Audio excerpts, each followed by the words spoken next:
এবার আপনাদের দেখাবো পাচারের আগে উদ্ধার বনবিড়াল। আফ্রিকান বনবিড়াল উদ্ধার বিএসএফ এর। নদিয়ার তেহট্টের ভাটুপাড়ার ঘটনা। কাঠের বাক্স করে বিড়াল পাচারের চেষ্টা। বনবিড়ালটিকে কৃষ্ণনগর বন দপ্তরে হস্তান্তর।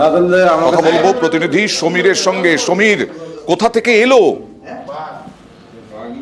দেখো কোথা থেকে এই বিড়াল এলো তা জানা যায়নি, কারণ এই বিড়াল পাচারের জন্য কাউকে গ্রেফতার করা যায়নি। জানা যায়নি কোথা থেকে এসেছে। কেন গ্রেফতার করা যায়নি? পালিয়ে গেছে? অন্ধকারে এই যে পাচারের আগে যে বাক্স করে বিড়ালটিকে পাচার করা হচ্ছিল, সেই বাক্সটি কিন্তু কাটাতারের কাছে ফের পালিয়ে যায় এবং সেখানে কর্তব্যরত সীমান্তরক্ষী জওয়ানরা দেখতে পায় এবং সেই বাক্সটি উদ্ধার করে যখন নিয়ে আসে, তার থেকে যে বিলুপ্ত প্রায় একটা আফ্রিকান বনবিড়াল উদ্ধার হয় এবং এরপরে কিন্তু সেই বিড়ালটিকে বন দপ্তরে তুলে দেওয়া হয়েছে। তবে এই ঘটনায় তারা যুক্ত সন্দেহ করা হচ্ছে, তাদেরকে তল্লাশি চালানো হচ্ছে তাদের খোঁজে, কিন্তু এখনো পর্যন্ত কাউকে গ্রেফতার করা হয়নি। ফলে জানা যায়নি কোথেকে নিয়ে আসা হয়েছিল, তাদের কাছে বাংলাদেশে পাচার করা হচ্ছিল সে বিষয়ে কিন্তু বিএসএফ জওয়ানরা নিশ্চিত এবং তারা তাদের কিন্তু কড়া প্রহরার জেরে কিন্তু বিড়ালটি ধরা সম্ভব হয়েছে। বেশ,